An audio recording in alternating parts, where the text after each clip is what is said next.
Chapter 11. Kiri and Mina were terrified they were going to be shot and killed at any moment. Yet death did not come.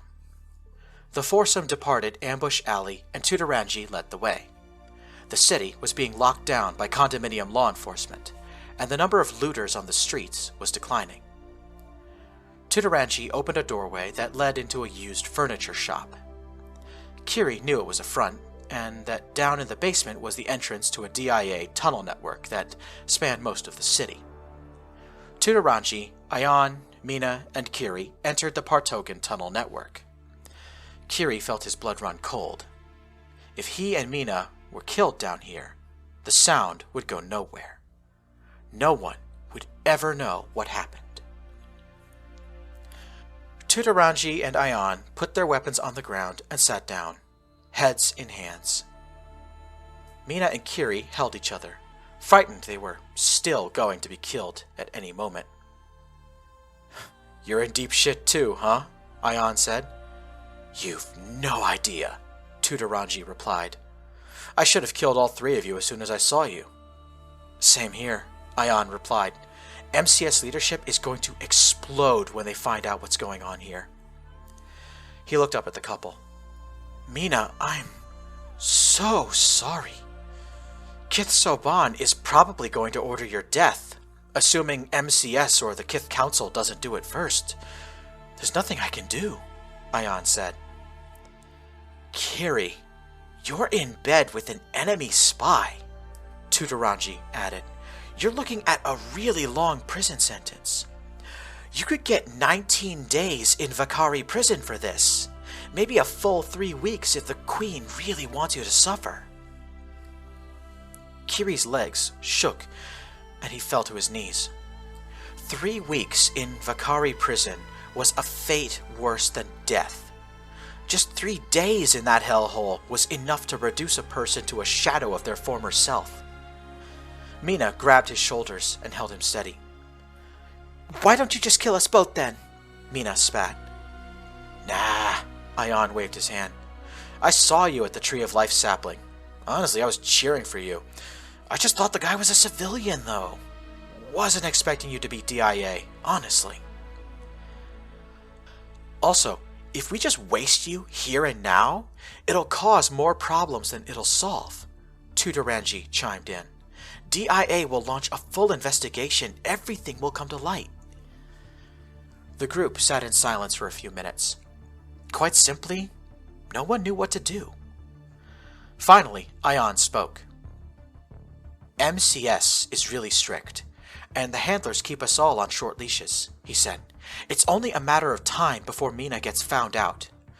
Not to mention, Dasra Nabal Sa is already really angry with her because she's refusing to ID criminals from Canaveral." "That's because you're killing them indiscriminately," Mina snapped. Ayan rolled his eyes.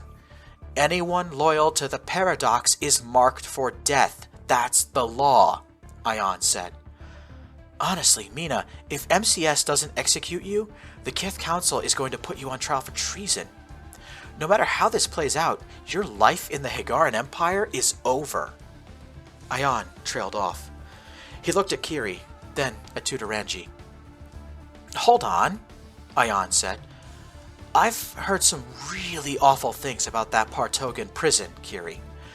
What kind of future will you have if you do time there?" "None at all," Kiri and Tutorangi said together. "I'll be a vegetable," Kiri said. "It takes only a few days for a Vakari inmate to become a drooling moron, incapable of thinking or understanding the world around them. 3 weeks? There won't be much left." Mina got down on her knees and hugged Kiri. "I don't want to live without you," Kiri breathed. "You're the only person in the galaxy who cares about me," Mina replied. "Even the Canaveral rescuers forgot about me. I don't want to die alone." For a few more minutes, the group sat in silence. Mina and Kiri were despairing. Tutorangi and Ayan were lost for words. Finally, Kiri spoke. "What'll happen to you two?" "I can try to cover my tracks," Tutorangi said. "Make it look like I never ran across the three of you. I have a lot of resources in my safe house, and DIA doesn't ask questions about stuff like this. What about you?" "I'm already cutting it really close," Ion explained. "I'm under orders to drag Mina back to our base. So I need to bring you to the Cosmic Garden tonight, or else have a really, really good explanation for why I can't do that." Ion looked at Mina. "At this point, the initiative is with you," he concluded. "My counterpart and I over there, I think we've got an unspoken agreement to give you both a head start at this point." Mina and Kiri looked up. "A head start for what?" Mina asked. "To run," Kiri finished. "Somewhere MCS and DIA can't touch us."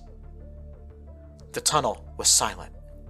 Finally, after nearly 5 painful minutes, Ion picked up his pistol and said, "I'm not going to help you, but I'm also not going to stop you. If you get killed in the attempt, I'll tell MCS I pulled the trigger. If you get away, I'll say you outsmarted me. Either way, your secret is safe." Ion Soban nodded once to everyone, and then left the tunnel, going up into the shop and back out onto the street. It was Tutorangi's turn. "Come to my safe house in the industrial district," he said. "I can't give you much, but I can give you money, a car, and some gear. Do not, under any circumstances, tell me where you're going." Mina and Kiri were left alone in the tunnel to gather their thoughts. Once they found their resolve, they started listing off interstellar nations who had an embassy in Rotorua City. Kelta, Ashuria, Skildaria, Tydan, Tanaris, Mykonon, Kelazak, Amadio, Blorg, Earth.